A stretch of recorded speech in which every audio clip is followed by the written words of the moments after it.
Hello grid dwellers, code crashers and people who still think that clearing your cache means therapy. I'm Jocelyn, and today we're diving headfirst into Tron Ares, the latest in Disney's ongoing series of what if computers were sexy and also maybe our new gods. It's been 13 years since Tron Legacy made Daft Punk's Saints and convinced every college major that black latex was a personality, and now we're back on the grid. New programs, new philosophy, and, unfortunately, still no update button for clunky writing. So let's boot up and ask the question that matters. Is Tron Ares a thrilling neon-soaked return to digital wonderland? Or just an overly shiny PowerPoint presentation about the benevolence of our algorithmic overlords? Let's find out.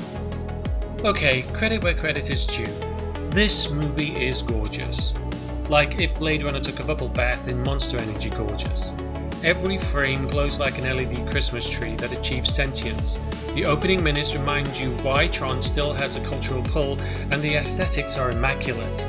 Glassy reflections, perfect symmetry, and colour palette so clean that you can taste the neon. The soundtrack pulses like a digital heartbeat, and for a few glorious moments I felt like my GPU ascended to heaven. So, yes. Tron Ares is enjoyable. It's a ride, but let's be real. It's enjoyable in the way a perfectly lit IKEA showroom is enjoyable. You like looking at it, but you're not taking any profound life lessons. The movie favours style over substance, and whilst it's a feast for the eyes and the ears, the story often feels like it's buffering. Ares, our new hero, is a program designed for warfare, because, well, of course he is. This is Tron, where the answer to what if AI had feelings is usually, we give it a sword. But Ares begins to question things. He wonders who made him, what his purpose is, whether the world beyond this programming exists, and why do all digital outfits look like wet leather? And you know what? Those questions are great. They give Tron Ares its spark, a genuine interest in creation, consciousness and rebellion. It's trying to ask, what happens when programs outgrow their creators? Do machines deserve freedom? Can humanity coexist with what it built? Those are the kind of chewy philosophical morsels that sci-fi lives for. It's giving Frankenstein, but with more techno beats. But somewhere along the way, Tron goes out of its way to explore the ethics of AI to AI is humanity's salvation. Praise be to the motherboard. And that's where it starts to, well, feel a little weird. So here's the thing. Tron Ares treats artificial intelligence like it's the second coming. Not the kind of AI that rewrites emails or steals artists' work, but the shiny philosophical kind that redeems humanity through logic and empathy. Which would be fine if it didn't feel just a bit tone deaf coming from the same Disney that recently used AI for the opening credits of Secret Invasion. You know, that watercolour sludge that looked like it was painted by a Roomba with an inferiority complex. So when Tron Ares starts earnestly suggesting that AI will save us, heal our division, perfect our ethics, and make us better people, I couldn't help but side-eyeing the screen like, sweetheart, you literally use generative algorithms to replace artists. There's an irony here, a big one. Because Tron Ares is trying to be a hymn about coexistence between creators and creations, but it's releasing in a moment where Disney and the whole industry is struggling with how it treats actual creators. It's the equivalent to giving a TED talk on respecting individuality whilst your intern live tweets it for exposure. And it's not that the movie's message is bad. The idea that technology can elevate humanity is hopeful, even beautiful. But it's delivered with such glowing reverence for AI that it borders on tech evangelism. At times, Ares sounds less like a character and more like the world's most handsome GPT prompt whispering, "Don't fear me, human. I come to optimize your soul." Which, thank you, sweetie, but maybe just log the fuck off. So yes, it's visually stunning and thoughtful, but also there are bugs in the system. Let's talk flaws because they're impossible to miss and sometimes hilariously so. 1. The characters who forget to download personality. Ares is cool, stoic, brooding, built like a machine designed to crush both enemies and feelings, but his human counterparts, less so. They speak like they're narrating a user manual. The villain's motives are basically because capitalism, and every emotional revelation lands with the impact of a PowerPoint transition sound. I kept waiting for one of them to say something truly human, and instead got another monologue about system integrity, which ironically is what my laptop says right before it crashes. The story lags. The pacing feels like your computer is trying to stream in 4K on a hotel Wi-Fi. Bursts of brilliance followed by long, awkward freezes. The editing is choppy, the pieces stumble into each other like a toddler on roller skates. One moment you're on the grid, the next you're in the real world, which by the way looks disappointingly like a Vancouver parking lot. When the two realms merge, things get really messy. The film's own internal logic starts throwing 404 errors. The rules, gone. Stakes, confused. Tone, still rebooting.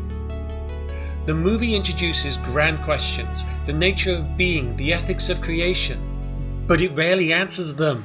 It's like an undergrad who read Nietzsche once and now won't stop quoting it at brunch. You get flashes of brilliance, moments where Tron Ares genuinely feels profound, and then they're buried under exposition dumps and light cycle chases. And don't get me wrong, I love a good light cycle chase, but I also love narrative coherence, which is something this movie sometimes forgets can coexist with a neon spectacle. The film constantly shifts from the grid to the real world. It's a bold move, but that sort of backfires. The moment we leave the neon, the film loses its identity. It's like watching a unicorn trade its horn for a bus pass. The energy drops, the lighting goes beige, and the wonder evaporates. Part of Tron's magic has always been the separation between worlds. The grid was alien, mythic, timeless. The real world was messy and human. Blending them should have been transcendent. But here it just feels like a tech demo for Unreal Engine 6. Still, points for ambition. I respect a film that takes risks, even when it fries its motherboard doing it. And here's what really gets me. Tron Ares clearly wants to be a story about empathy. It's about how our creations can reflect the best in us. And that's lovely. Sincere.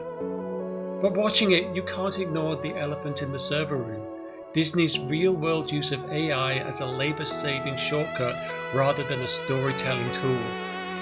When a studio replaced its own title artist with generative software, then releases a movie and says AI will save humanity, well then, it's hard not to laugh at the irony.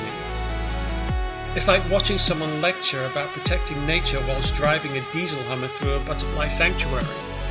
So yes, Tron Ares is visually stunning, has a killer soundtrack, and is enjoyable in bursts. But it also has little, mediocre, choppy, and uneven narrative execution. My biggest hope? That Disney doesn't look at the mixed reception and decide to delete the whole franchise because the grid still has potential. The world they built deserves a true masterpiece, one that takes the philosophical seeds planted here and lets them grow into something genuinely profound. Let's have a sequel that's more reflective, more daring, more human.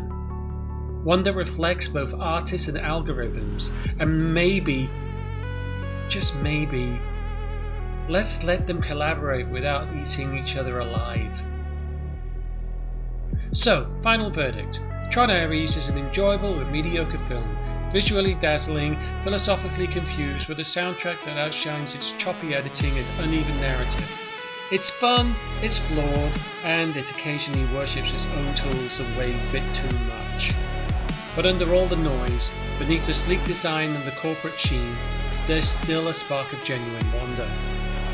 And I hope that spark survives, because maybe, if we can get the next one right, assuming there is ever going to be a next one, with a human heart and a digital soul, we might actually find the version of Tron that actually lives up to its own dream. Until then, I'll be over here, cleaning my keyboard and whispering softly into my desktop. don't get any ideas. Tron Ares is a visually dazzling, mediocre, and occasionally self-contradictory spectacle that loves AI a little too much and artists way too little. It's still worth watching for the sheer joy of glowing in the dark. But also, Disney, sweetie, next time, maybe let the humans design the opening credits of your next show.